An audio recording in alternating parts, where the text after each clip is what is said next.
Good evening from our headquarters here in Kiev. This is the Sunday show on Hromadske International, the only primetime TV program covering the Eastern European political storm in English.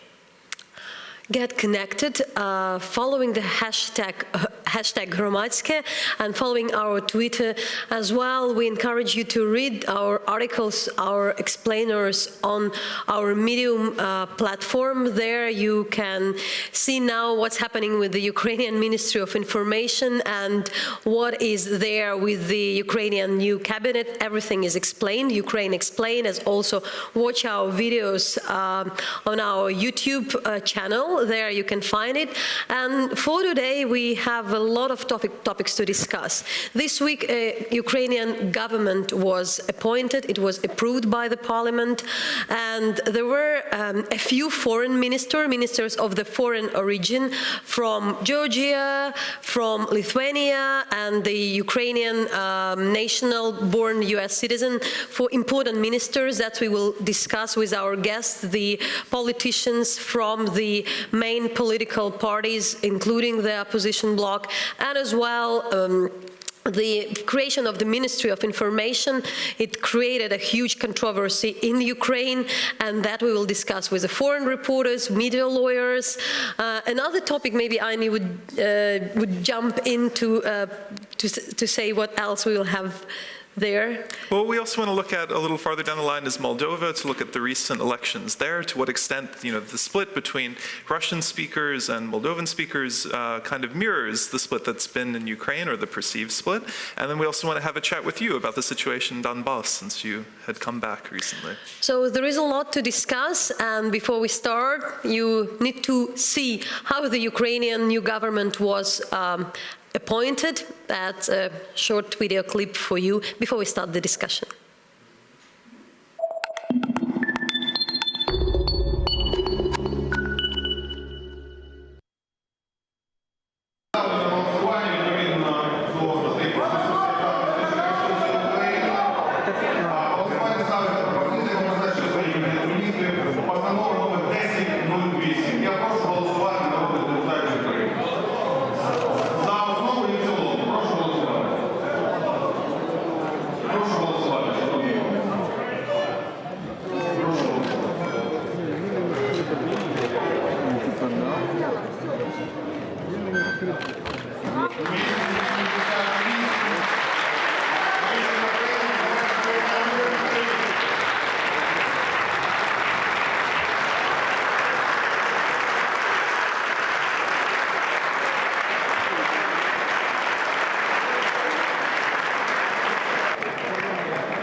That's how it was, and there are other people here to discuss with us. We're very happy to see you here. We have Anton Kuchuhidze, who is a representative from the opposition bloc. This party was created on the base of the Party of Region, former party of the President Yanukovych. Now is one of the representatives of the opposition in the parliament. Also, we have Victoria Wojcicka, who is a representative of the Samopomich, a member of the Ukrainian parliament, a new party also in the coalition, and is an expert on the energy. She came from the business, from the private sector, and as well Olga Belyakova, who also came from the business, from the private sector, but to the previous parliament, a member of parliament from Udar party, a party of Vitaly Klitschko, which is currently in a bloc of the Petro Poroshenko, Ukrainian president. So we wanted to start off with a general question. It was, unprecedented that you have three people of foreign origin in the new cabinet that received Ukrainian citizenship via a special order from President Poroshenko, who was recently given the ability to grant that. As a foreigner myself, it may seem that I'm biased with that, but I'm not. We're just sort of curious, there was talk about that, about maybe there aren't Ukrainians who can do that job. Some people were even offended that foreigners were brought in to do this. So what are your takes on that? Maybe we could start with you, Victoria. Well, we've seen the opportunity of offering or considering foreigners to become part of the new cabinet of ministers to be one of the solutions to form cabinet of ministers of professionals, people with a strong background, people who won't be linked or connected with the political parties, people who will be dedicated to reforms and who won't, look behind their shoulders and be curious and worried about the ratings of their political parties. So we do appreciate that the president himself has offered this opportunity to particular individuals, valuing their already achievements that they have already shown in Ukraine. Because Natalia Yuresko, she worked here for over 20 years with the minister.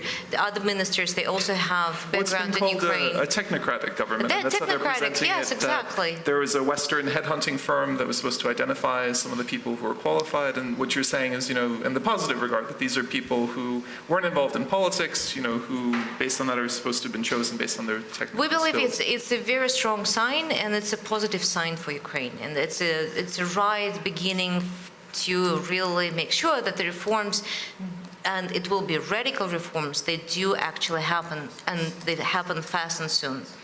And Olga, what was your take on that? Were you an enthusiastic voter for this cabinet altogether? Well, I'd say the first day I heard about those news, I was rather skeptical. Until the point I discovered the names. And I think here it doesn't really matter that they are foreigners. What matters is that those people, they have specific experience of restructuring, changing, and crisis management. And this is what I value in them. I also value that those are very accomplished, very mature professionals, who will not hesitate to say no, be it to Prime Minister or be it Rada. And this is what we need right now. If it was business as usual, I'd say that's a bit strange decision. We have a lot of Ukrainians with Western background, with education from abroad, with experience from abroad, and we can handle our own issues just as we did on Maidan. But right now, we need very innovative solutions of people who can interpret what is happening in Ukraine, get support from be it IMF, World Bank, or any other partners. Well, that's the more positive take, that these people can present a positive face abroad and Not only, but they will bring different set of practices. This is my hope, and they will not hesitate to do reforms which are so much needed right now. And Anton, you are not a member of parliament, but your party, they didn't vote, they stepped out, and what is your take on that? For us, the question concerning the foreigners in the Cabinet of Ministers is very controversial because we think that Ukraine has a lot of professionals. The second point why the party was against such appointments because this position was not declared by parties during the election campaign, so we take such action as such which can be honest with the voters. And the third position is that we had great crisis manager as Pavlo Sheremetyev in the former cabinet, and I just want to remind you his explanation of his resignation that he couldn't fight against the system, and we think that this decision will not lead to the positive changes. Well, one may look at Pavlo Sheremetev's experience as a negative one. I still think it was a very positive sign for Ukrainian society that, the change, the government is ready to bring the change. I wish he stayed longer. I wish he had more people like-minded on board. I wish circumstances were different. Right now, I think we need to focus on future, and we need to do everything possible to help this government, which is a dream team. And there is one more, I think, thing to add to this. The circumstances are indeed different because when we spoke with the candidates, we asked them in particular whether they will bring team with them, because we know if we look at all sorts of ministers and governmental authorities, you will see that they're all people, the system itself is protected by people.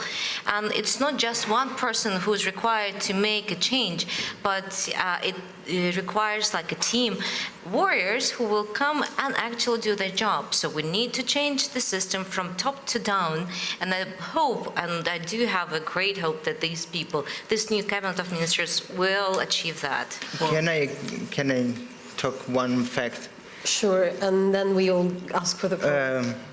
I agree with my colleagues that Ukraine needs changes, and the changes shall start from ourselves and from the first plenary session of the new Verkhovna Rada. If you look at the procedure rules of the Verkhovna Rada of Ukraine, Article 16, about the obligatory list which the Verkhovna Rada is obliged to discuss with members of parliament, you will not find the issue on the appointment of new cabinet ministers. So if we talk about changes, we must start from ourselves, and we shall respect the rules of procedure. And I can say that this decision was adopted without taking into consideration the Article 16 of the Rules of Procedure of the Verkhovna Rada. Did your party bring this issue with voting and with the procedure?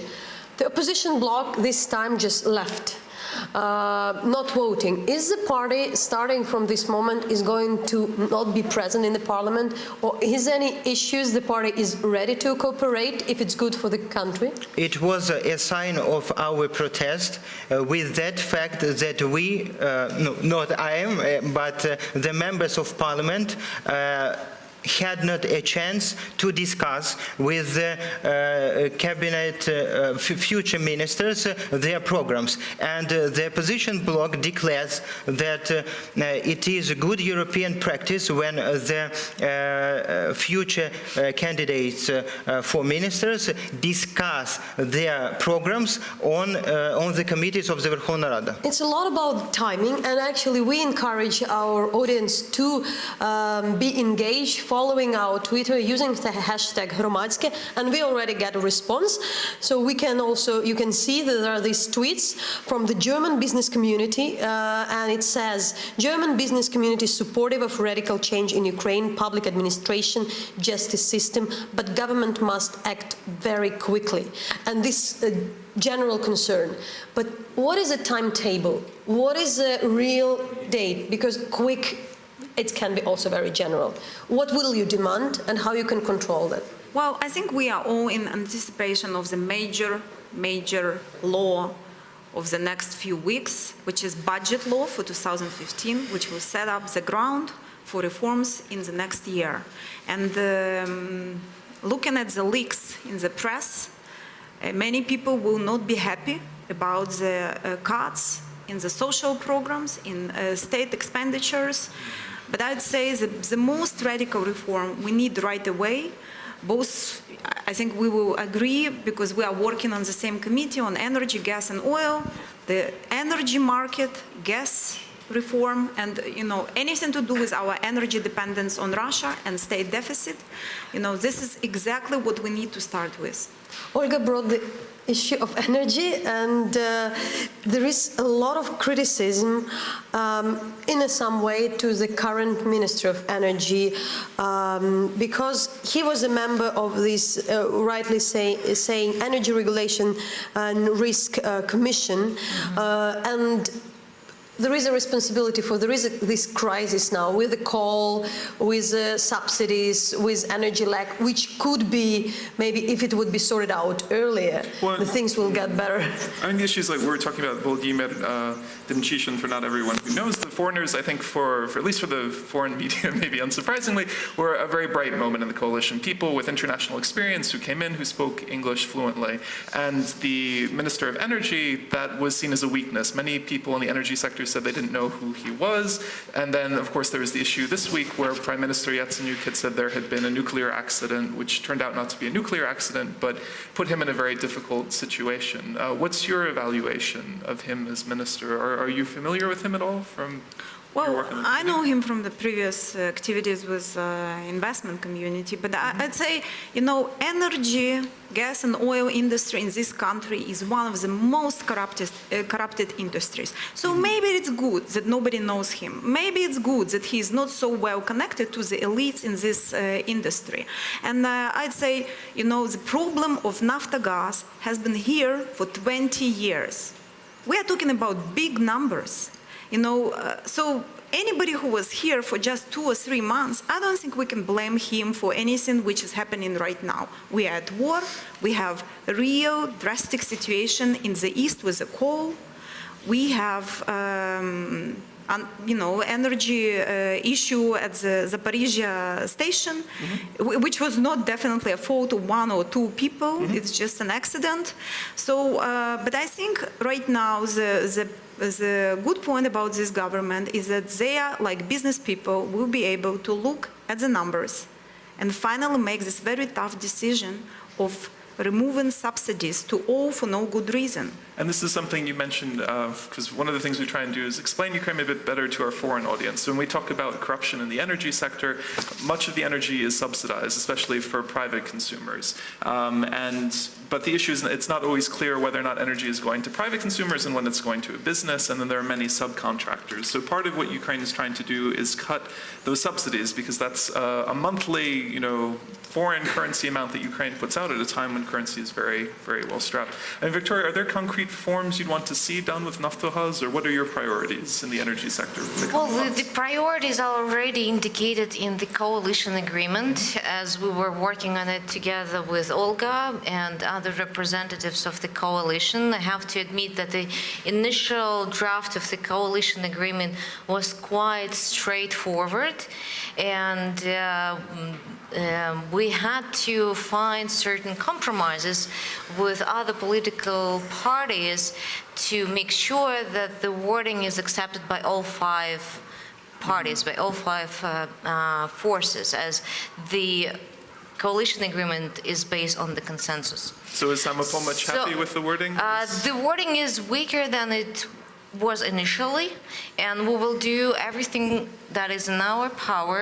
And I have to also come back to the comments about the Minister of Energy. We, as the fraction, as the party, interviewed this person, and during the interview, I have to admit that, at least what I can say, that my judgments are based on the words that were communicated. This person is dedicated to radical reforms that will eliminate the subsidies issue, and we will touch base on that. I will try to explain that very shortly, very briefly.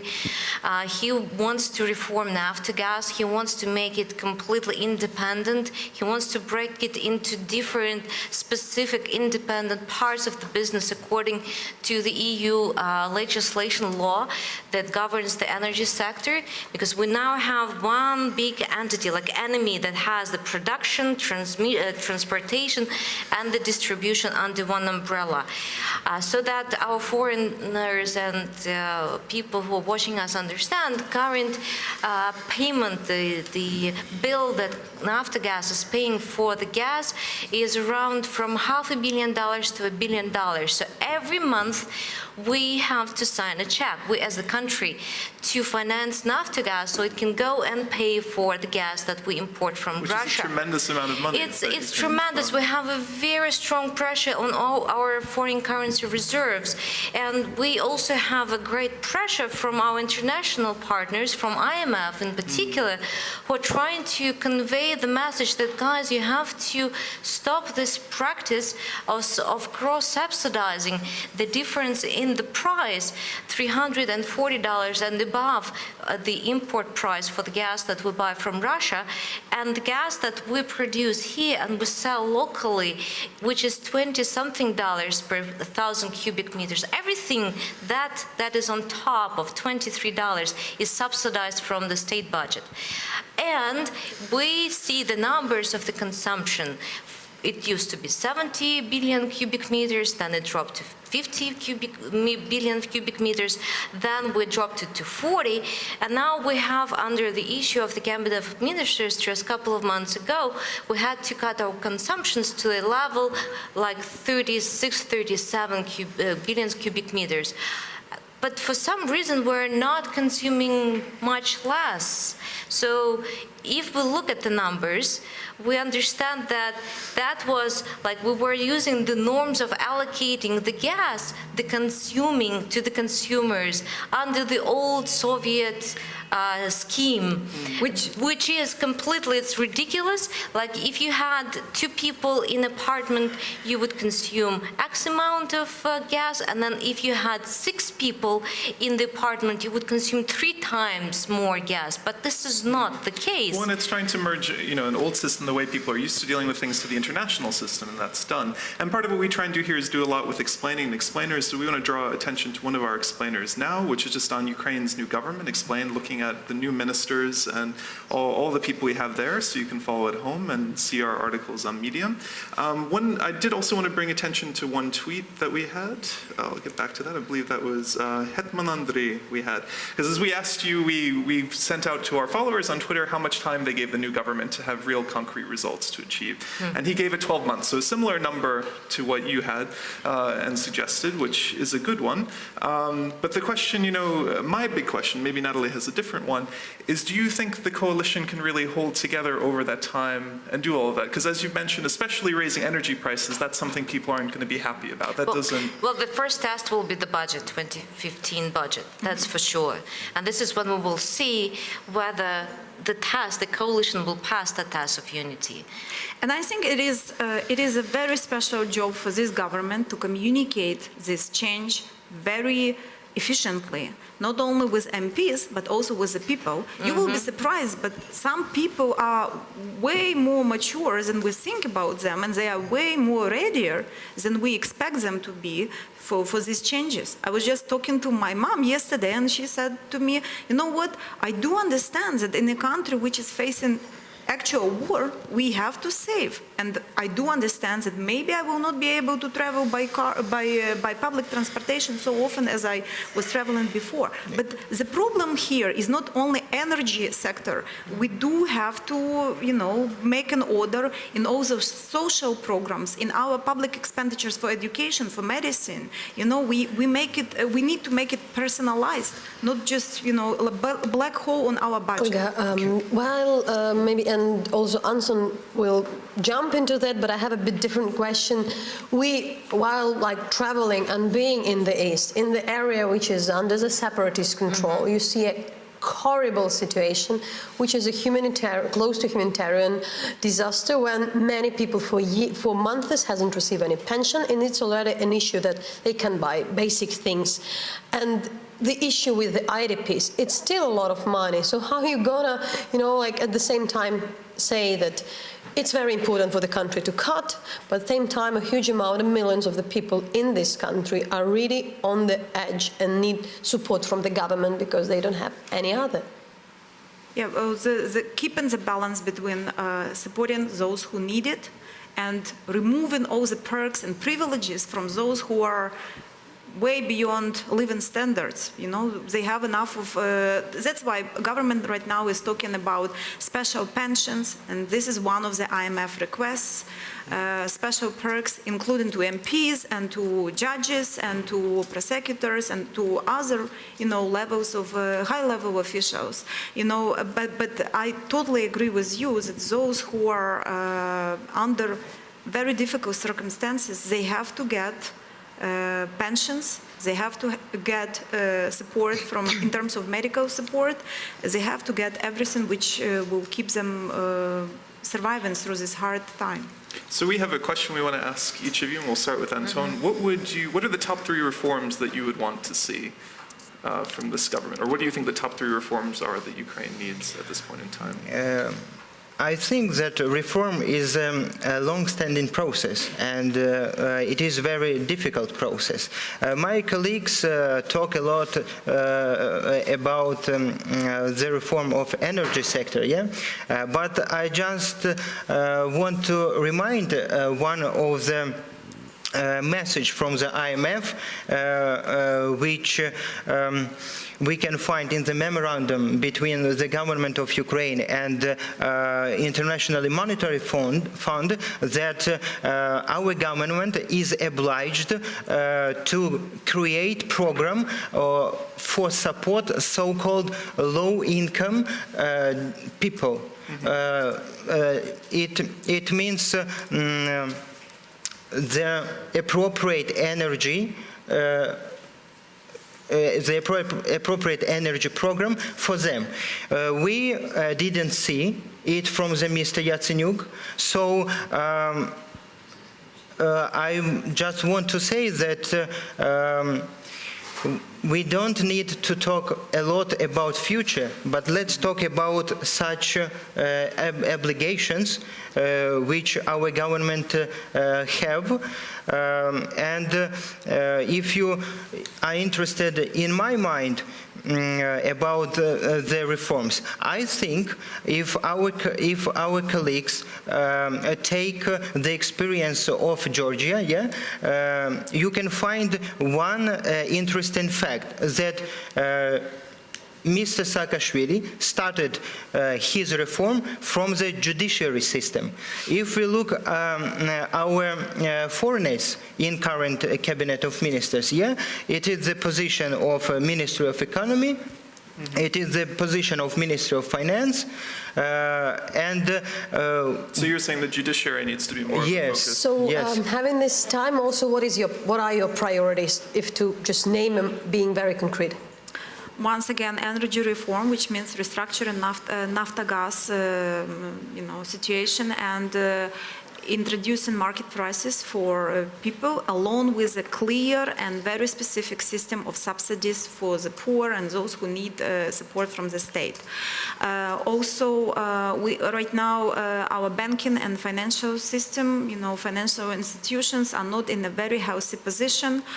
Just in the fall, we did stress test, NBU ran stress test with 15 major banks, and only 5 of them were up to the levels. So the government and NBU will be facing very difficult dilemma of whether to spend remains of the reserves or whether to let some of the banks leave the market. And finally, we actually need to set up the ground for business to regain the trust with the government. I expect this budget to be budget law to be very tough, but I do hope that the government will not only increase taxes on business and people and cover the deficit by increasing the taxes. Encouraging the climate. And Victoria, what would your top 1, 2, 3. 1, 2, 3. If we can get this. How much time do we have? 1, 2, 3. Well, energy reform was mentioned.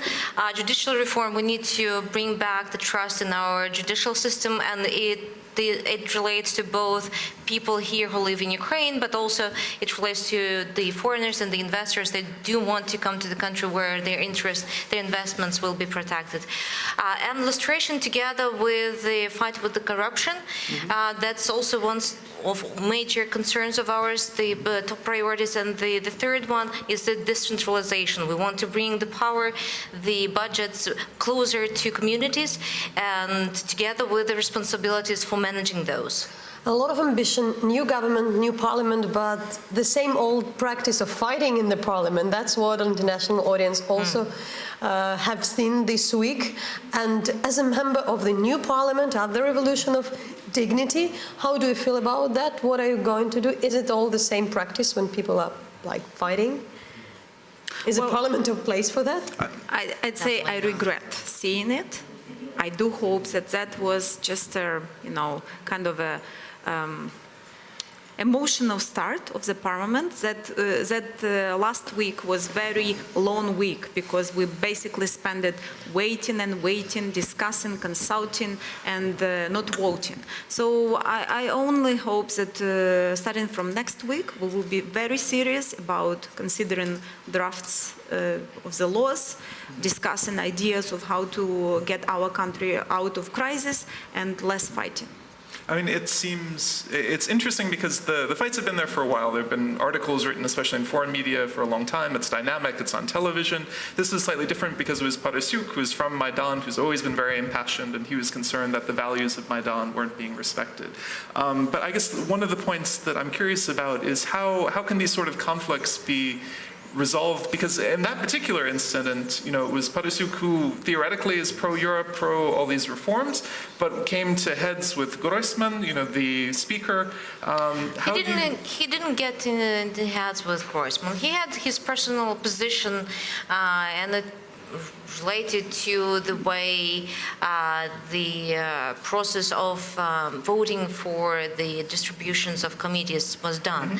But he was provoked. He was provoked by one of his colleagues from Bloc Poroshenko.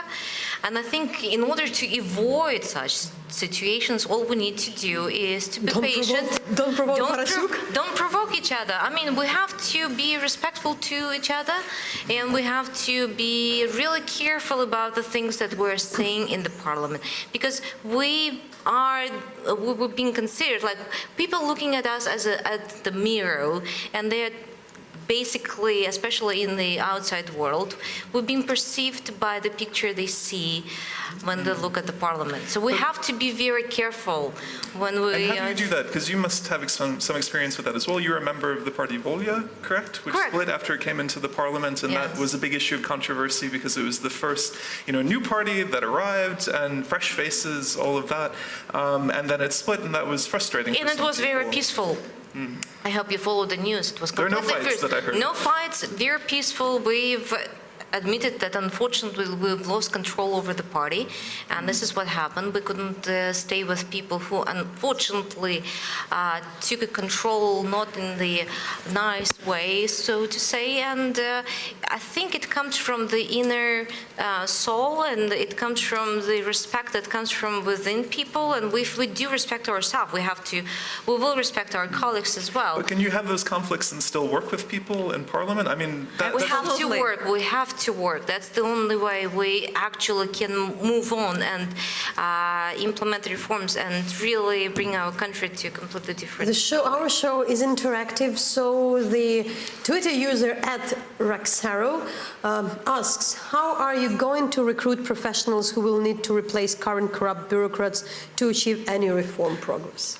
Well, it's a question. It's a very good question, and there are already indicated and communicated ways how to do that. First of all, we're planning, and we hope to see it in the budget that will be presented, considerable cuts in the number of state employees, which means that we will have freed amount of funds that we can use for a smaller number of people, and we will be able then to attract professionals by actually implementing the process of open selections like it's done in private sector. You have a job opening, you have a screening, you have a period for application, and etc. So it can be done, and there is an issue with finances, and this issue is then solved by cutting the number of people. The last but pretty controversial topic, the topic of this week, is this creation of the Ministry of Information,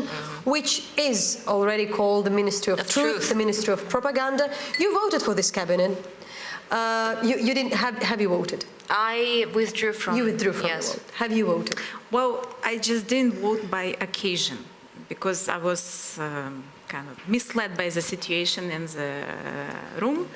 And I was not happy about the procedure of voting for this particular ministry. However, I am about to publish tomorrow my new blog post on what is my vision for what this ministry is supposed to do. So there is one of our users, Serhiy SK says, Truth Ministry is good in the time of war if it can create efficient counter-propaganda, international TV channel similar to RT. This is very different to what the media community here says, and there were protests. We'll see that later, but that is really considered. We will have a discussion right after on that with the media lawyers, why it contradicts a lot of principles of this country. So what is your take on that? So are you in favor? I'm not in favor of Ministry of Propaganda and Ministry of Truth, because I actually think people are smart enough to make their own judgment of whether some facts are true or not. But I do miss right now, once again, I was studying how reforms were done in the other countries. And in many cases, 90% of the reforms which were not successful, those reforms were not communicated in a proper way to the people in the country. So I do not believe that Ministry of Information and Truth should be targeting people who don't believe us, who don't want to hear what we have to offer. But I do believe that Ukrainians, regular Ukrainians, are hungry right now to know what is going to happen in their future. So if I may, I would advise this minister to be focused on delivering messages from the current government on which reforms and how exactly will be done in the next months. Generally, you consider that the press secretaries and the press offices of the particular minister can do that job, or any coordination. And the issue was also to explain with the way this ministry was introduced. A lot of people didn't know about that even a couple of days before. It's a new ministry in a budget. So Victoria, We learned about it a couple of hours before the voting. So it wasn't even worse, not just a couple of days. It was like a night before the voting. I withdrew from the voting, and actually I had Because of that? Because of that not issue, just or? because of that, not because of the procedural issue. I also truly believe that we don't need this ministry, and I believe that we need to, if there is an issue, we need to split it and analyze it. What is the issue? Is the issue that we lack the communication with the outside world? Okay, there is one particular function of our ambassadors and our missions abroad, that they have to communicate what is happening in Ukraine, and they have to work really with the international communities. If they cannot do that, let's replace them with people who can do that. Our Hanna Hapko, member of our party, she has been elected as the head of the Committee on Foreign Relations, and her mission, as she sees it, is to present Ukraine internationally in the way that has to explain what is really happening, what is planning, what are the plans of the cabinet of ministers of the government, all the political parties. So we have very strong foundation for international communication with international world, which is our embassies and our missions. That there are other channels. There are other chairs. Well, we need to make sure that they then are not silent. If we look at here locally, then again, what is the question? What is the issue? Do we need access to TV channels, or do we want to create additional one, or we want to use, as you said, the press attaché of we all the asked the ministers? people that there was a question: is creating Ministry of Truth dangerous for Ukraine democracy in a time of war? So the answer from was that literally the worst: democracy and participation, the only thing that can save the country. Otherwise, just promises. Not reforms. That was made by the Liberta user. And Anton, we're wrapping up. And Can I so add some what is your words? take on that? According to the words of our political opponents, we see that they have not final explanation of this ministry, and I want to pay your attention on that fact that the coalition refused from the creating the real problem committee as a committee on the questions of Crimea and Donbass, and this committee will not have such unclear explanation. It is a real problem for Ukraine, but to give a post for minister to the ministry, which is not in fact. It is, I think, unclear for everybody in Ukraine. Your party in the previous parliament was the one which, voted for the laws which used to be called the dictatorship law, and a lot on the laws which suppress the press freedom. On this case, I mean, we can expect the Ministry on Truth under Yanukovych very well. So, do you think so? Besides the reason there can be a different committee, what do you think about the Ministry of the Communication, as it is the proper name of it? I can answer that who voted on these laws of the 16th of January, they regretted, and they said about their mistake, and the members of parliament wish our colleagues will not make such mistake again. It was a technical mistake of many, so we only wish to our colleagues. So we'll follow more on that. Thanks a lot for participation. We had representatives from the members of parliament from the Poroshenko bloc, from Samopomich party, and a representative of opposition bloc. So now we have an exclusive interview for you with Kenneth Roth, the Executive Director of Human Rights Watch, addressing some of these issues from the new parliament and looking at the situation in Ukraine.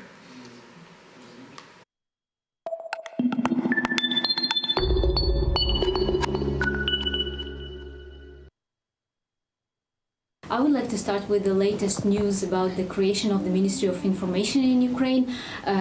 Do you think it is a threat to human rights, to the right to freedom of speech? Well, it could be. I think we have to see how it plays out. I understand the government is setting it up because it wants to counter Russian propaganda. But I think we all know that the best way to fight propaganda is not with more propaganda, it's with honesty. And so I hope that the government recognizes that it should be opening up the East. It should be welcoming journalists to go there to write about what's actually happening. Because the more the government tries to cover up, the more it's going to have a hard time distinguishing itself from the Russia propaganda that everybody has learned to distrust. So we're going to have to look very carefully, are there restrictions put on journalists? For a moment there were, then they were taken away. I hope that the government has learned from that little debacle to not try to restrict journalists, but rather to try to facilitate their access to whatever can be found in the East. What are your other concerns in the field of human rights in Ukraine? What were you talking about with Ukrainian officials? Well, Human Rights Watch, in any armed conflict situation, always reports on both sides.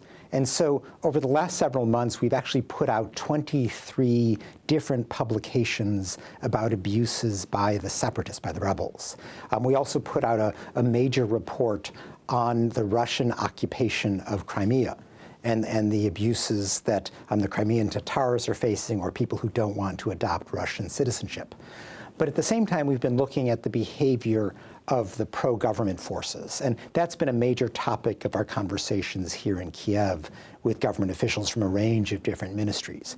What we're most concerned about is that pro-government forces have been using certain indiscriminate weapons, grad rockets, cluster munitions, in populated areas. Now, the good news is the government agrees with us that that should never happen. That these kind of indiscriminate weapons violate the Geneva Conventions when used in populated areas. So the real question is, how does that message get to the troops on the ground? Because they haven't heard it yet, according to the research of Human Rights Watch done in the East, looking at the physical evidence of the use of these weapons. And so we've been pushing the government to be much more specific about the instructions that it gives its troops. Not simply to say, respect the Geneva Conventions, which sounds great but doesn't mean anything to the troops on the ground. Rather, we want them to be quite explicit. Never use grad rockets, never use cluster munitions in populated areas, even if the other side is shooting at you. Because what we find often is that the rebels are firing from the cities. They, in themselves, are violating the Geneva Conventions because they are endangering the civilian population, possibly even using them as human shields. But we all know that under the Geneva Conventions, a violation by one side never justifies a violation by the other side. And so we have to get that message clearly conveyed to the troops on the ground. Similarly, the fact that one side may be an aggressor doesn't allow the other side to ignore the Geneva Conventions. The fact that Russia is backing the rebels in the east doesn't allow pro-Ukrainian forces to simply ignore the basic rules designed to spare civilians as much as possible.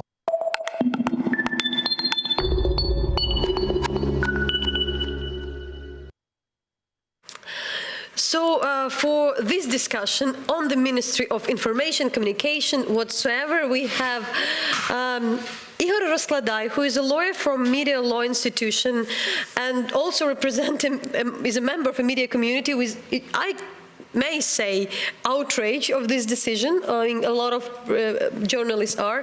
And Stefan got famous actually with his Facebook post, which was spread all around. I would confirm, even between the government's institution, everybody who follows the work of the foreign journalists, that you said that Ukrainians get as stupid as the Russians in what they do here with information. So what are they doing here? I mean, what is this Ministry of Information? Because we haven't seen a text yet. We haven't seen a real description of what it is, but there's some understandings that, you know, Ukraine has suffered. Ukraine hasn't been able to get its message out as well through its state institutions, that many of the people in its embassies and abroad aren't very good at communicating to a foreign audience what's about. So what does this look like, and why is it so potentially dangerous? I think the foreign journalists have been really surprised by two facts: the creation of this ministry and also this regulation to travels from journalists, both Ukrainian and international journalists, to the ATO zone without any military escorts. And my opinion, but I think it's also the opinion of lots of foreign journalists, is that Ukraine cannot win this information war against Russia. We have a state called the Russian Federation with an amount of state resources which you cannot compare with the Ukrainian one, and Russia uses media as a weapon with this war, with its own televisions, with international televisions like RT. And the metaphor that I wanted to use is, for example, if I wanted to defy one of the Klitschko brothers on a ring of boxing, and I trained during 1 month, after 1 month of musculation, I will not beat Klitschko. I mean, it will smash my face. And this is a little bit the comparison that I'd like to make. It's not in the interest of Ukraine right now to limit the access to information. I think it will be more strategic to open access to information. But to a certain extent, it's understandable, correct? Because Russia has increased its financing of media outlets abroad. They've opened, I think, a Russian Today equivalent in France. And is the Russia, since you are a correspondent for Le Figaro, is that message getting across? Does Russia's message get across better in France, for example, or other countries? I can fully understand that Ukraine wants to build up some state media, some public broadcasters, but at the same time, the message that we receive from the creation of this new ministry is that there is a mix between the spheres of politics and information. And Juristats, the new appointed minister, talked in the past days about politic information, and I think Ukraine should definitively split those two parts. We want to that Juristats, who is a newly appointed Minister of Information, which still we don't have a proper documents and legal base for this ministry to function, but we have his short interview, so we'll hear from him.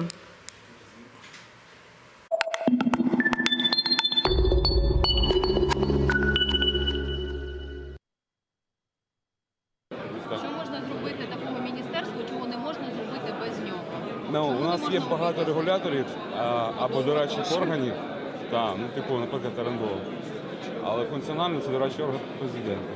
У нас немає жодного органу, який займається інформаційною політикою, оскільки у нас навіть немає інформаційної стратегії. Ні безпеки, ні стратегії інформаційної політики, на жаль. Стратегії немає, міністерство є. Чим воно буде займатися? Розроблена стратегія, яка є, наприклад, вона має бути впроваджена якимось інституційним органом. Питання в тому, яким і яким чином. Я думаю, що після публічного обговорення і діалогу в коаліції буде зрозуміло, яким чином це можна зробити. А конкретно по пунктах можна сказати? Перше, друге, третє. Це міністерство там заборонить російські канали, веде порядок акредитації. От що конкретно, які задачі? Перше, розгляд публічний стратегії інформаційної політики. Погодження зі всіма, хто може бути в цьому корисним і допомогти впровадженню її. Друге, в концепції, яка закладена,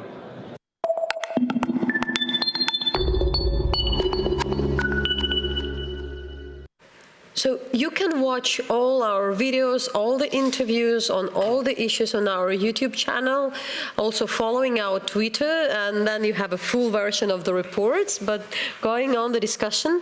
So Ihor, you had mentioned that you met with Stets earlier in the week. What do you make of his take on it? What is his vision for this ministry, and what are the issues there? The main problem with Stets is that he don't prepare some presentation for public. He became, hey, we create ministry, but for what purposes, it's quite difficult to understand even we met with him.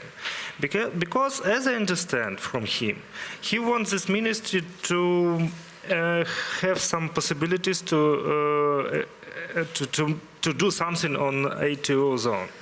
It's the main purpose. Another topic, it's foreign broadcasting. It's something like Voice of America or Deutsche Welle or something like that. This is the two main points I found from his long speech. But in the same, when we read this document, and we saw a lot of statements which connected to National TV and Radio Council, State TV and Radio Committee, and so on. So this some duplicating of power, of different powers. It's an overlap, which creates conflicts. It's redundant. There are ministries there that have some say. Besides that, I'll encourage everybody also to read our explainer on Ministry of Information, where you have also the commands and the position and the reasons and how the community reacted also with all these memes, which are there. It was very Ukrainian. It was part of it was responding to it with humor. That they. No, this problem of this ministry is that as always, it's not first time. First of all, we had this ministry. We had this ministry twice. It was after the constitution adopted in 1996, and then in 2000, beginning of 2000. And it was created and deleted, It's some movement, but for what purposes, it's quite difficult to understand. Besides that, it goes maybe against some principles. The other issue is that Yuri Stets is very close to one of the leaders and the person who runs the Fifth channel, the channel which was owned by Poroshenko, was a legendary channel during the Orange Revolution, is a close friend of the president, is his daughter, her godmother is a president wife, and there are MPs like Tatiana Chornovol or Sergei Leshchenko, and they say that this ministry is created just for this guy who is a president friend. It looks like. Really, if you see in general overview, if you see this that states have some relation with Poroshenko, it looks like that he creates this for this guy.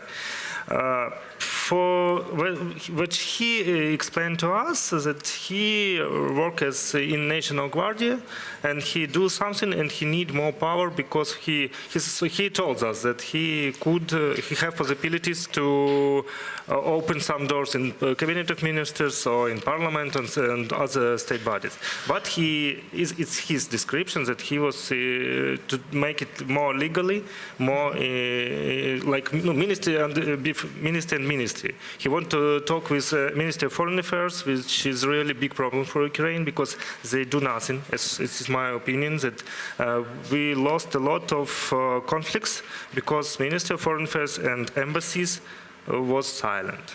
When this guy in this story about this boy or story about some women and so on, and we have no reaction in those days even. We can also see that the audience can follow these memes, which are about also the Ministry of Magic, which... So this is a great one. This is one of my favorites from the week, because the idea was that, like the Ministry of Information, information, you can create a new ministry out of nowhere, and then they can magically make all your problems go away. So if you have a Ministry of Information, suddenly all the information. Ministry of Belief, Ministry of something like that.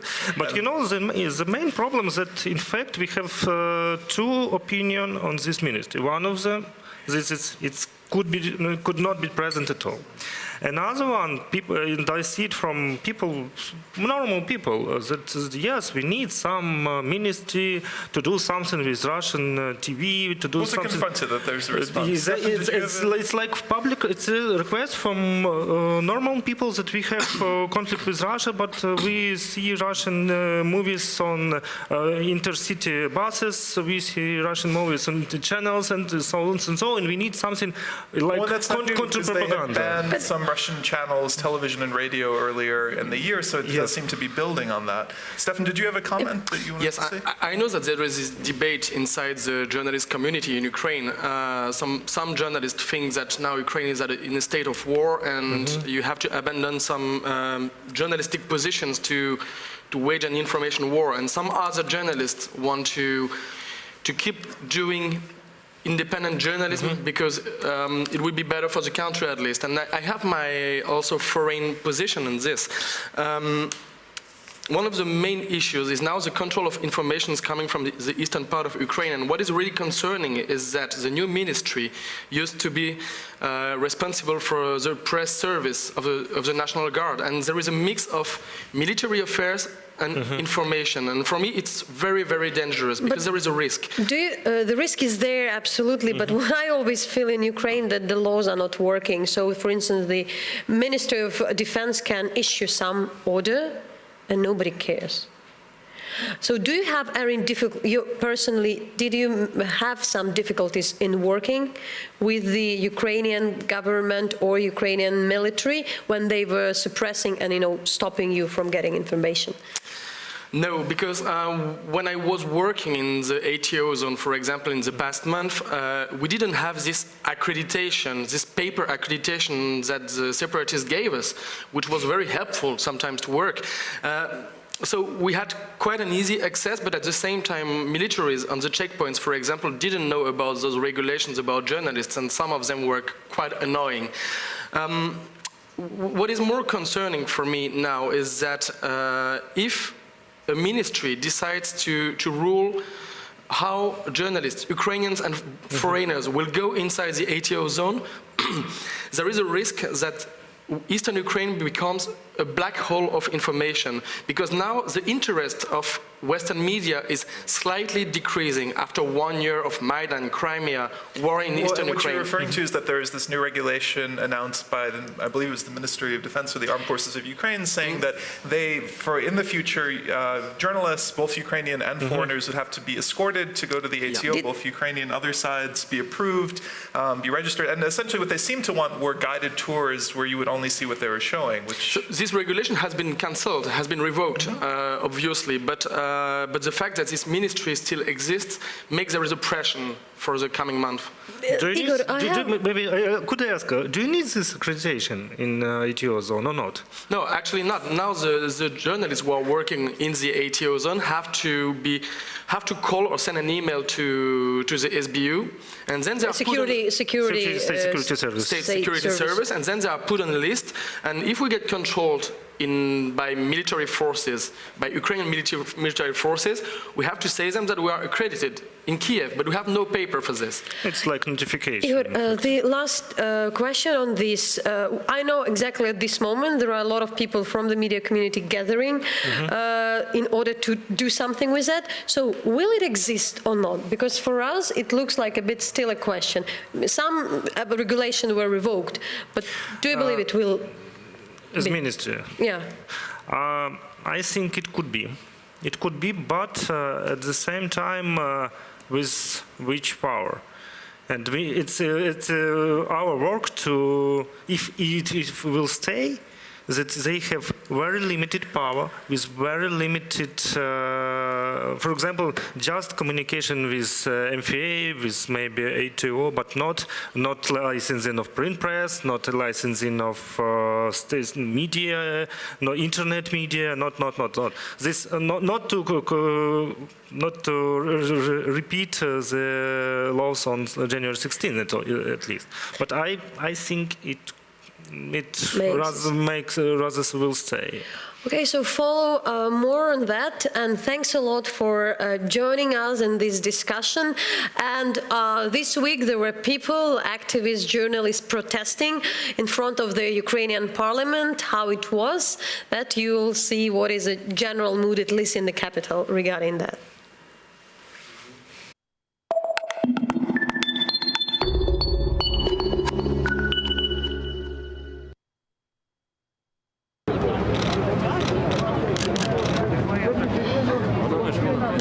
Сьогодні буде намагання створити Міністерство інформації, на яке претендують юристи з депутатів блоку Порошенка.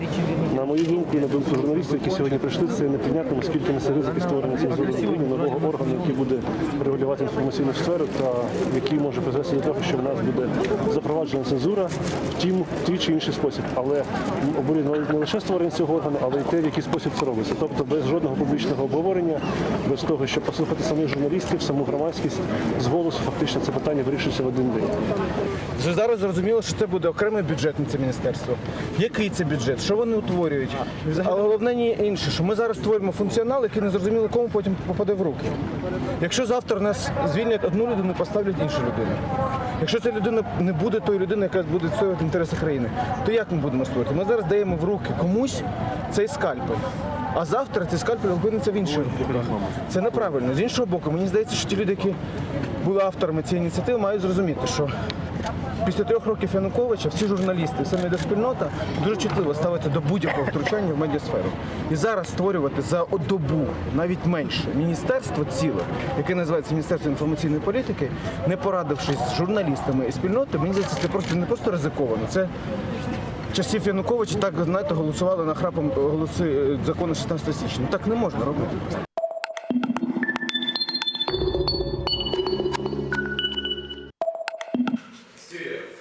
All right, thanks for coming back. Now we're being joined by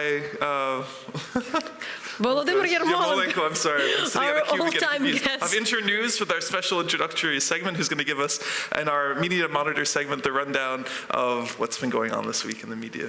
Yeah, thanks a lot. Now, I'd like to begin with the stories about Ukraine, and there is a very interesting article in Financial Times, basically an editorial in Financial Times, calling the Western countries to pledge more funds to Ukrainian economy, which is on the brink of a certain default, and there is a call to provide $15 billion more US dollars to help the Ukrainian economy.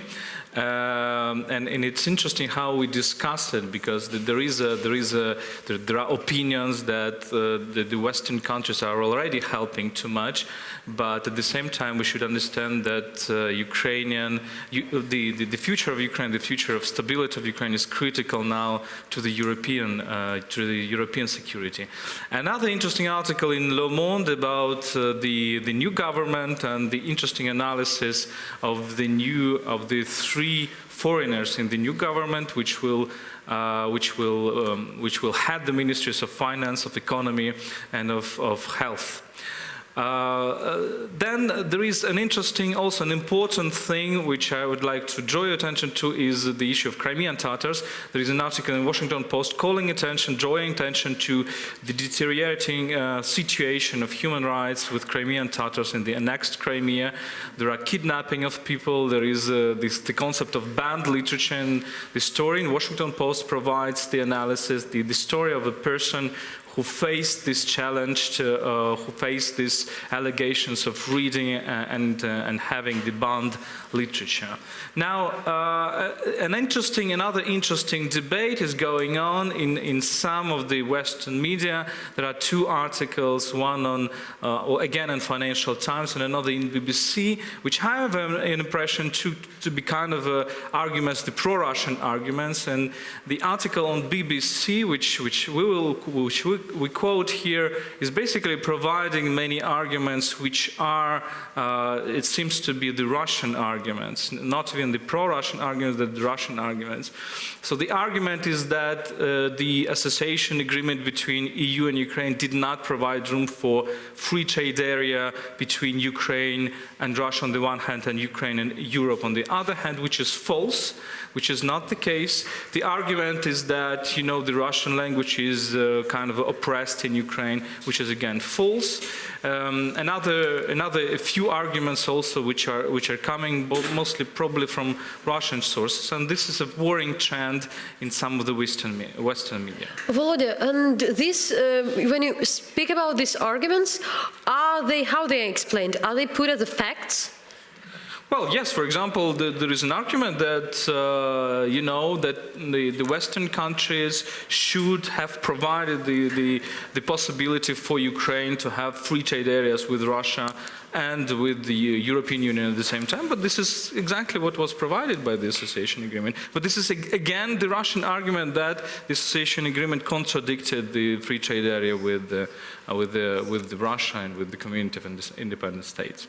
Now, there are two articles in German media covering and discussing the Putin speech, the latest Putin's address to Federal Assembly, and it's quite an interesting analysis. One is, well, both are made by Frankfurter Allgemeine Zeitung, and they're giving us an idea of Putin's major argument, which is provided now about the annexation of Crimea, which is basically the religious argument, saying that Russia had to annex Crimea because of the sacred reasons, because of the religious reasons, because of Prince Vladimir, which is a Kiev prince actually, was baptized in Crimea. So it's a kind of a theolization and... well, it was quite slammed by historians because, I mean, Crimea as a part of Russia, it's more recent. It's certainly, you can make more historical links to Kiev with Kievan Rus and all of that than you can to Exactly, Crimea but directly. interesting when, for example, when Putin was talking about the annexation of Crimea on the day of annexation,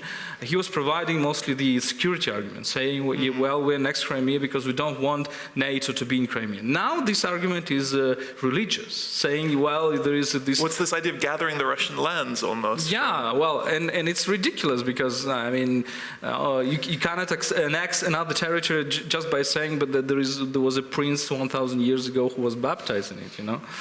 But what was the general response to his speech? I mean, it seemed like a lot of it was critical from Western media. Well, it was critical, so many media are saying that Putin was not as self-convincing, not as convincing, not as energetic, which I personally did note. I think that he did have Putin a cough, though. Huh? He did have a cough. Yeah, well, Putin was, I think he was typically okay for you know, this was his typical style. But the interesting thing is that basically how it sounds like, you know, something sacred which is behind Russian politics. It seems that religion is more important now as an argument than politics. And then the final issue, I would like to end with the final issue, is a very interesting article published by Mikhail Epstein, a Russian and American and British intellectual, which is called От совка к бобку, from Sovok to Bobok, who is analyzing, who is trying to understand the psychology of Russian current politics, starting from Dostoevsky, and showing that basically he launched this concept of mirazlobia and panphobia, meaning that the Russian, already in the Russian political psychology, is now a kind of a hatred against the world itself, not against particular civilizations even, but against the world itself, and analyzing these destructive traits of Russian political psychology. That's it. So thanks a lot. There were a variety of issues this week, and let's follow what the foreign media are writing, analyzed by Volodymyr Yarmolenko from Internews, and who is how you say it in English, a professor of political thought. I think it was political thinking. Yeah. Okay, thanks a lot, Volodya, for joining us. And another country close to Ukraine, Moldova, became an issue for a battleground for the geopolitics between the West and Russia, as it often written by the foreign media. There were elections in Moldova, and the pro-European parties got a narrow narrow priority, narrow majority in the Moldovan parliament. It was pretty tough. One of the Russian parties, pro-Russian parties, was not able to participate, so a lot to discuss. And we are joined by Vlad Kulminsky, who is a senior advisor to the Prime Minister of Moldova, a great expert on Moldovan politics, and he is there in Chisinau, and that's we hope to make our program more regional, that everything is connected in this part of the world so far. Oh, we see Vlad. Vlad, thank you so much for joining us from Chisinau. And, maybe for people who do not know that much, why this election matters. What will be, there is a lot of still criticism that so far there is a pro-European majority, but it's narrow, and it is not really it was before there, but the reforms are not really coming. Look, for quite a while now, the Republic of Moldova has been pursuing its European integration agenda, its European integration path. We see this in the Republic of Moldova as a crucial precondition to the survival of the country, that this country needs to have functioning institutions, that it needs to open up economic opportunities for its citizens, and it really needs to get out of this, of its, eternal state of decay. And so this European integration program, European integration agenda, has been chosen and has been vigorously pursued by the government.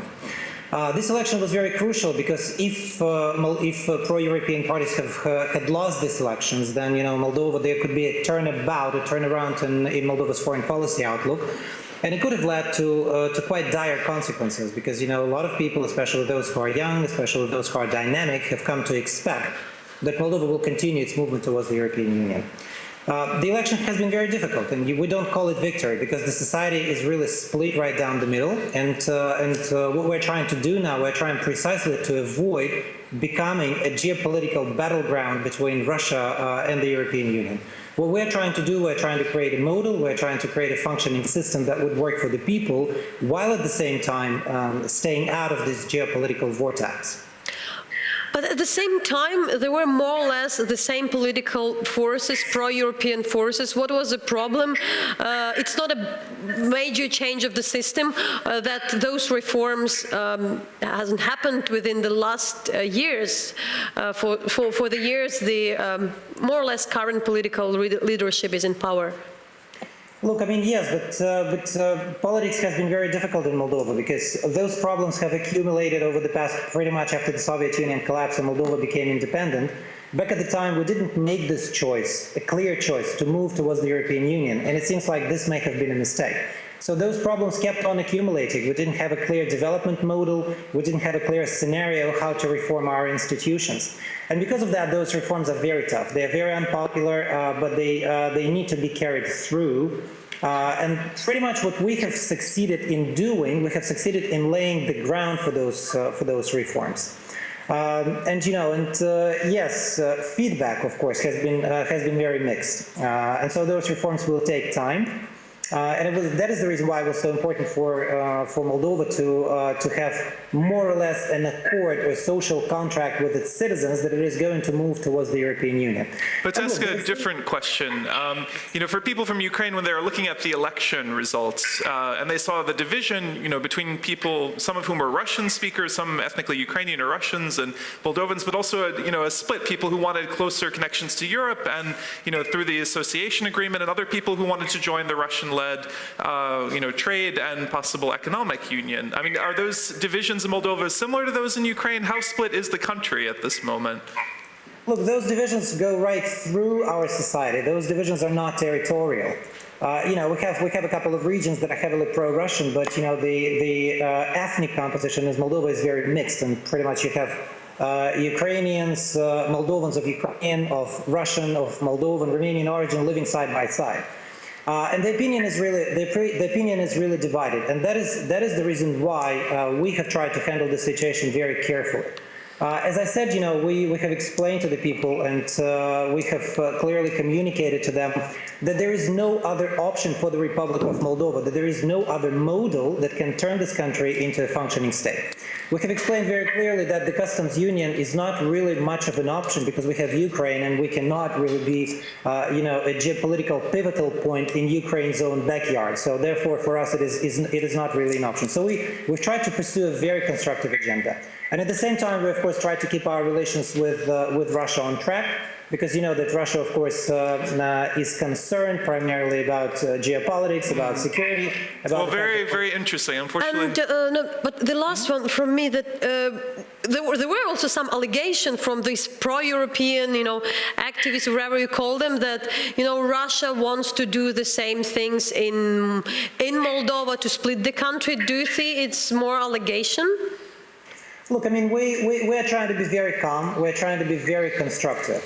Again, because we do not want to deepen those divisions in society.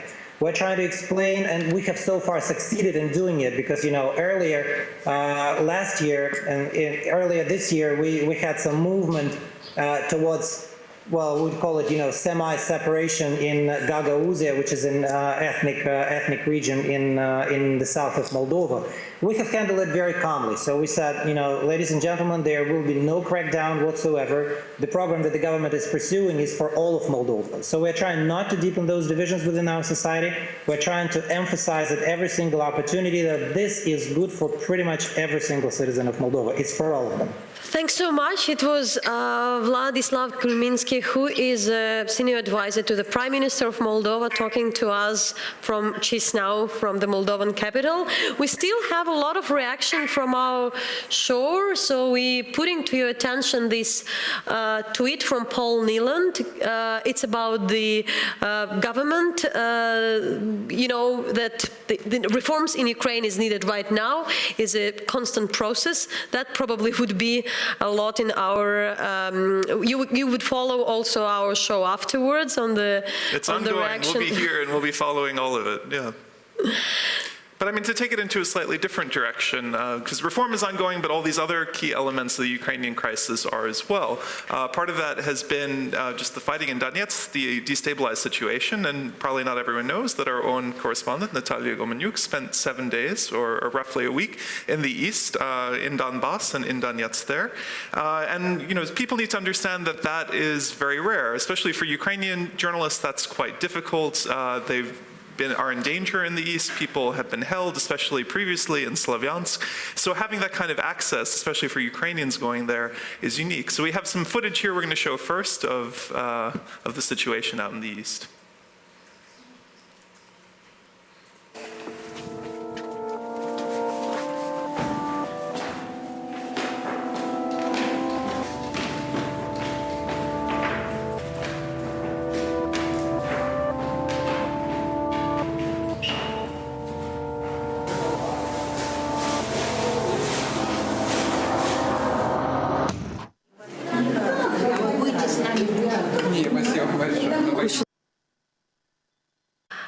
So yeah, that was that we can also follow and watch the all clip, and there would be more reports with English subtitles that you can follow after.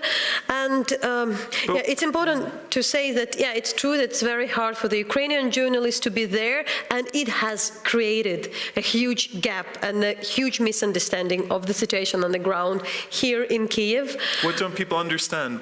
I think so hard? They don't understand the gravity of the situation. We, for a foreign audience, also should explain that there are roughly 4.5 million people living. It's the most populated area in Ukraine. And for many months, they couldn't receive their salaries, pension, the government employees. And there are a lot of people who depends on the subsidies from the state. I find that very interesting because many people, in Ukraine, outside of the separatist-controlled areas, want to take a hard line. They agree with cutting them off. There are some, and this is a huge misunderstanding because, you definitely understand that the separatists, they are not a state, they are not incapable. Wherever you think about them, call them fighters, call them, there are these armed groups. But the winter is coming. There are people who more or less left without the food, without the shelters. I visited a few shelters where people living for 4 or 5 months. And when we talk about the pensioners, they had some savings. And they mainly stopped to receive the money physically in June, August, July. And they are already have spent everything which was there. And besides the food, which was, in summer it's easier, you can get the food from your garden, it's almost over. And now without this, it's for many, many people, the winter would be really, really tough. It would be brutal and dramatic. What were people expecting? Did they have a plan for how to survive, or were they waiting for assistance from different charity groups? The people do not have a plan. They couldn't expect it would happen. And there is some random support. And important to understand that there are extremely brave, great people in Donetsk. The volunteer groups like Responsible Citizens of Donbass, which took a plea, they've taken a plea that they won't ever support anybody with the arms. Oh, they've taken an oath not to take a side. Because that's the way they can operate. And wherever you think we've heard a lot of problems in summer that the separatists won't accept, the trucks from Ukraine with the humanitarian aid. It's not the case for the last months. So there are mainly international organizations who bring some food and maybe medicine, and we also should speak about some special, orphanage houses, psychiatric hospitals, nothing was really has been evacuated. I mean, orphan houses maybe, but in general, that things wasn't evacuating. So the volunteers, they come to the shelters, bring the very basic ration of food, maybe some special, treatment, but it's not just for wounded. There are a lot of people with chronic disease, and it's a matter of life and death. Was there heating in homes, or what's the situation with heating? The heating is there. The heating is there. The water is there, and for a lot of people, maybe hard to understand that it's still a vast area, and the life. The people live their life. When you just in center of Donetsk, besides all the separatist billboards, you don't see the big difference. It's still 800,000 people trying to live their life with all the troubles. But I think that what we should follow, what will be the discussion between the Ukrainian government, which should be, for us as a Ukrainian citizen, I'm a Ukrainian citizen, it's an obligation of a Ukrainian citizen, state to, because it's a natural the Ukrainian right. State has to provide. Yeah, to provide, and they explain. I try to have a debate with the people from cabinet of the Ukrainian government to explain the situation. The point is, the answer of the Ukrainian government is that the people can move away, and that there is a procedure, complicated procedure to re-register. But in fact, they cannot. That many people cannot leave. And these systems are already overloaded. I mean, we've had people on that they really, they do a good job, many of them, but they struggle. And that's not just the state, it's private organizations too. Yeah, and the private organization, but, it's too many people in the world while they will not that you can have a heavily populated area can be moved away. So there is an issue, the way how this help would be brought to the region. And maybe it would be the speculation that there is a way, even if it would be marked with, I don't know, some kind of things that it's cash or support from the Ukrainian state, that it should be there. But wherever you think on the separatists, you should do that on their way. But still, it's tough. There are armed people, political. What surprised you the most? I mean, what didn't you expect, since I know you hadn't been there for a little while? No, I mean, for me, what is very, very difficult to see how bad is the situation with, especially with the pensioners.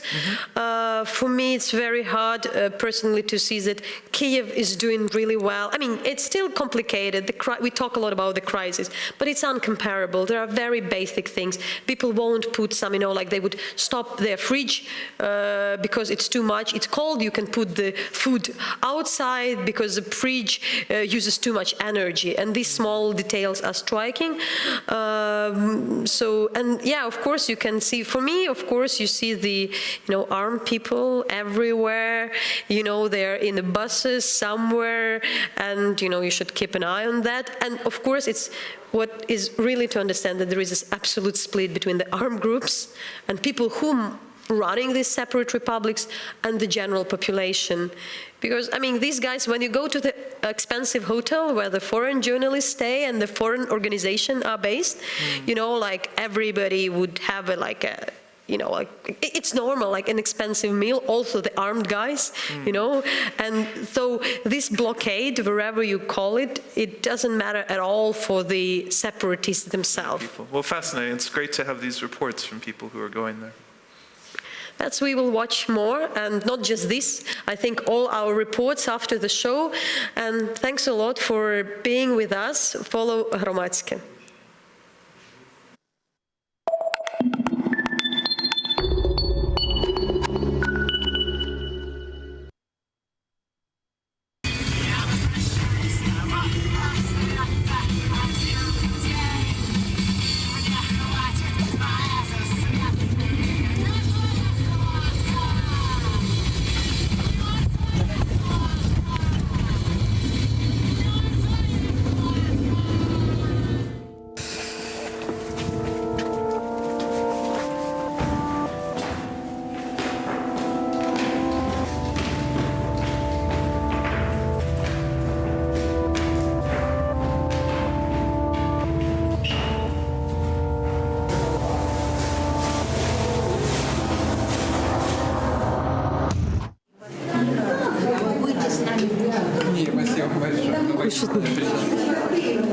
А что вы сегодня готовите? Что смогли сделать селедочку. Селедочка сегодня? Селедочка. Вот картошка. Пюре. Пюре, да. Горячей водой. А вы сколько здесь уже? С июля месяца. Стали бомбить, так мы сюда. У вас там в квартире что? У нас, слава богу, пока еще нет. Но все время, мы вот эти дома, вот рядышком, вот буквально вышел, и вот эти дома. Июль, август, сентябрь, октябрь, ноябрь. 5 месяцев. А где дети? Моя мама боится. Мы боимся быть дома, потому что очень страшно. Боимся, потому что, в общем, сами понимаете, почему. Мы приходим домой, и ужас просто. В квартире без конца. Вот это летают туда-сюда, туда-сюда. Что пенсии не дают. За что мы живем? Не знаю. Выживаем как-то. Какие-то были раньше сбережения, которые уже проедены. И вот теперь ждем кто чего. Гуманитарную помощь. Что откладывали, знаете, на похороны, еще на какие-то непредвиденные. Все это уже проедено. Моя кровать тоже гуманитарка. Вот эти гуманитарка, чайники гуманитарка. Потихонечку нам подвозят. Мы тут скоро будем, все нам туда привезут. Еще матрасы нам привезите, и все уже. И потом будут выгонять. А мы будем идти.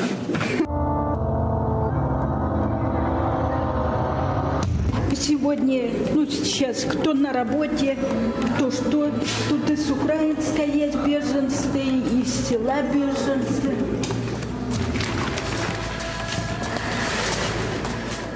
Вот здесь 13 человек, порой 15.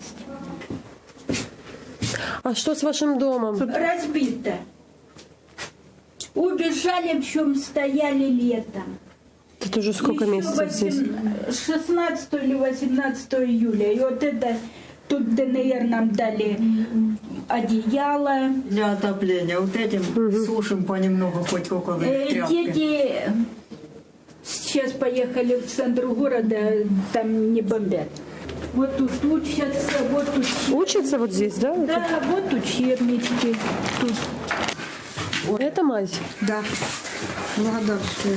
Вы там проверяйте сразу, да? Проверьте, пожалуйста. Так, водичка. Я. Лекарства привезли. А что у вас с вашими домами, с вашим домом? А с моим домом крышу снесло полностью. И в одной квартире дырки, 2 снаряд упал, пробил, небо видно. А вот это И крышу полностью снесло на доме. Ви скільки здесь уже? Із июля місяця. А звідки? Із посілка, туди аж за Песків, туди як на Красноармійській. У мене коло квартири міна впала, висаджувала все. Мене сюди привезли. Це з июля без пенсії, без жилья, без нічого. У нас там і почти немає, і Авдіївка ж під українськими, Ясиновата теж під ними. Нема ж, нікому ж не виплачують. Не везуть ж, нам з Авдіївки привозять пенсію, там наша, а нема ж, не возять. Мене син тут оформляє як біженця.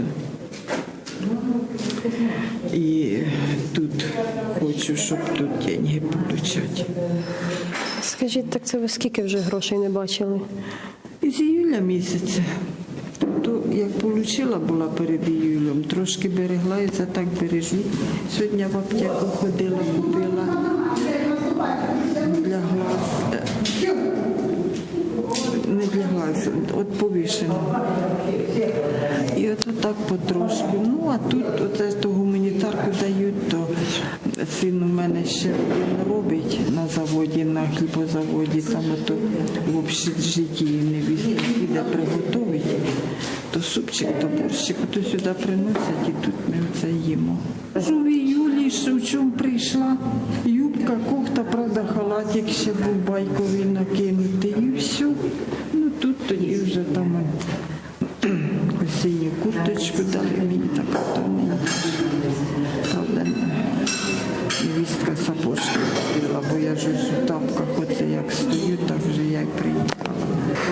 Син, правда, купив гамаші і колготки купив, бо не було в чому. А в сина нема де жити? Він тут, у убіжищі. А так само живе тут з вами? Так, тільки жінка на роботу ходить утром, а він тут днем, як не бахкає, підуть їсти, приготовлять і сюди приходять. У їх маленька квартирка отут над дорогою проти іздательства. Там одна комнатушечка, отак балкон і двері напроти. Ми вже там були, так там усе гувкає. Да, там, у його там у общежитті є квартирка, комнатка. Так ми там усі, оце нас 11 душ, то поки не дуже бахкало, ми ото там в общежитті в його квартирки, у комнатки були. Спасибо, что приезжаете. Проведайте хоть немножко.